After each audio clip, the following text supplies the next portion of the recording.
My dear Lagosians, as our campaigns come to an end, it is with the deepest sense of gratitude and humility that I address you today. First, to thank you with all of my heart for the love and support you have shown me over this election season.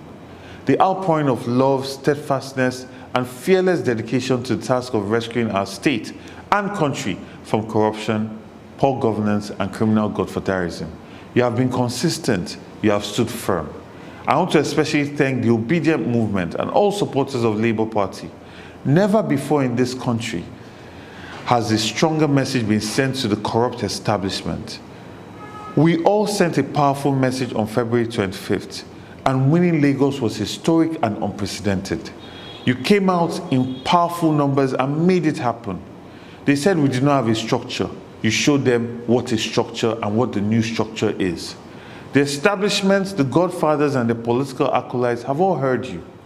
They now know that when people rise up in unison to say enough is enough, their structure of thuggery, voter suppression, and rigging is not enough to stand against the will of a united people. In the words of Victor Hugo, no army on earth can stop an idea whose time has come. We must not let them divide us. We have shown them that 4 people tweeting in a room can build a powerful, resilient political movement, and now they are trying to divide us. We must not allow them to succeed. We thank the leader of this movement, His Excellency Peter Obi, for showing us that a new Nigeria is indeed possible, with determination, courage, and the will to actually bring love, good governance to the people. And I want to remind every doubter that the Labour Party, backed by the energies of our young people and people that mean well for the people of Lagos, defeated a 24-year-old structure of corruption, and we are going to do it again on Saturday. Our courage and confidence is backed by the hopes and dreams and our laser focus and determination to free Lagos from the shackles of those who would rather let us in our dear state suffer gross underdevelopment. Underdevelopment that's seen in every local government all across Lagos State, from the riverine communities to Lagos Central, to Lagos Island, to Lagos West, to Lagos East. As long as one person's pocket is stuffed with our taxpayers' money, which in turn they use to corrupt our electoral process and try and buy their way into power. And if we let them, they also corrupt our entire judicial process. So this is bigger than a war to redefine the pathway for Lagos. It's also a battle to redefine the pathway for Nigeria. We must create a hope that will burn for a new Lagos, a new Nigeria that is focused on the people. When our opponents realized that they could not match us in terms of competence or character, or even accountability or transparency, they avoided all the debates, over 5 debates. Then they unleashed the most cynical type of campaign. They sought to divide people that have been in harmony in Lagos State, which is our strength. Lagos State is center of excellence because of this harmony and welcoming nature of our people. But they tried to divide this through ethnicity and bigotry. Every Nigerian family, every family in Lagos has a child born across tribes. Intermarriage. Every Nigerian family has a child who grew up outside the country and as such will not speak the language fluently. Every Nigerian family has married outside their tribe. Does that invalidate the personhood of those children or grandchildren? Never. It is known that we go out of our way to welcome and confer Nigerianness on our sons and daughters of Nigerian origin, no matter where they are located. Lagos, since the turn of democracy, has been governed by a person who is not indigenous to Lagos. The first Fourth Republic governor of Lagos is married to an Ishekiri woman. His son is married to an Igbo woman just like me. I will never question the personhood of his grandchildren. Nobody in their right mind would. Yes, my personhood and fitness for office has been questioned solely for politics. Dirty politics. My name is Badibo Rhodes Vival, also known as GRV, a son of Lagos Island, from a family tree going back over 200 years, on whose family land the iconic City Hall is built. It is indeed the honor of my life to run for the office of Governor of Lagos, a state that I love deeply. I stand humbled by the love and support shown to me by citizens and residents of our Lagos.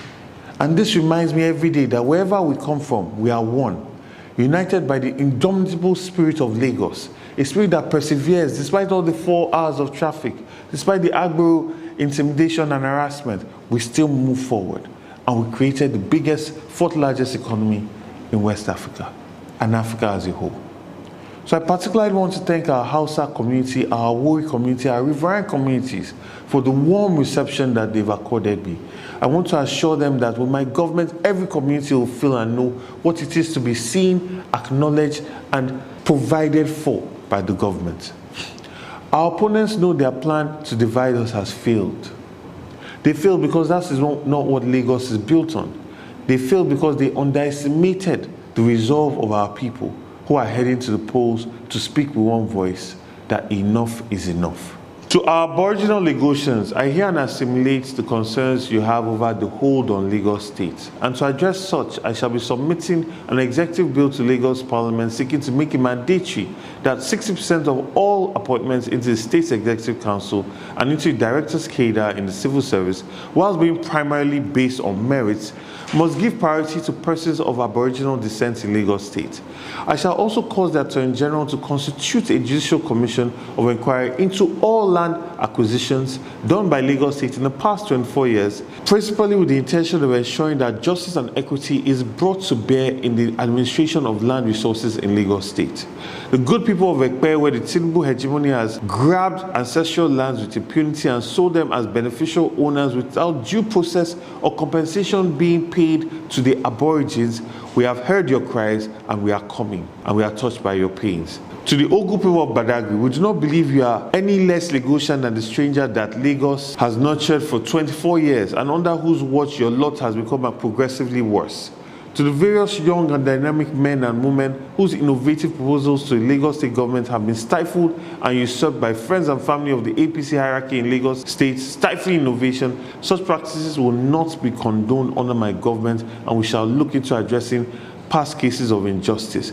Our government will focus on pushing innovation and creating a government of the day and the future. The APC government of the last 24 years has primarily offered Lagos tokenism, fear and intimidation. Tokenism by doing token projects here and there to give the impression that they are doing something, which they do primarily as jobs for the boys at 4 times the real cost. They propagate fear and intimidation, as currently you are getting rumors, Uru Festival, videos being put out intimidating voters. But if they have done their work, they will feel no need to harass or try to suppress votes. And this lie that they've made to the civil service that I will sack them is completely false. In fact, my plan is to ensure that we pay the civil servants a living wage so that we reduce the potential for any bribery and corruption in the system. In fact, we'll be hiring and increasing their salaries, and the same goes for the intimidation of market women and transport workers with Agburus and their efforts at intimidating Lagosians from exercising their voting choice. All these will stop with my government. We are aware of the plans of our opponents to disrupt the electoral process using thugs. We have also noted the declaration of Oro Festival in various parts of Lagos, a clear attempt to scare Lagosians away from coming out on election day in order to suppress votes. I also understand that many Lagosians are thinking about the situation and are worried about their personal security on election day. Let me use this opportunity to reassure you, my people. I and my team have spent the last week interfacing with leadership of the security community all across Lagos State. These meetings have additionally helped us as stakeholders to understand the election process and improve it with intelligence available and make that intelligence available to our security forces in order to help them do their part to ensure that we have a safe election day. We say it again emphatically, we will resist any form of intimidation or harassment on Saturday because our votes must count. Getting everybody safely to and from the polls is a responsibility that I take very seriously. And to anyone looking to disrupt the elections, which include voting and result collation, I urge you to have a rethink. A new government is coming to Lagos State, and we will not look away from established cases of electoral violence as has been done in the past. The liberation and rebirth of a new Lagos is now. It is time for our Lagos, and this birth comes on Saturday. Exciting days lie ahead, and all that's required of you is come out and do your part on Saturday to elect new leadership for our beloved state, and I'll surely do my part to ensure that those votes count. Thank you, and God bless Lagos State, and God bless you as we create our Lagos. Thank you.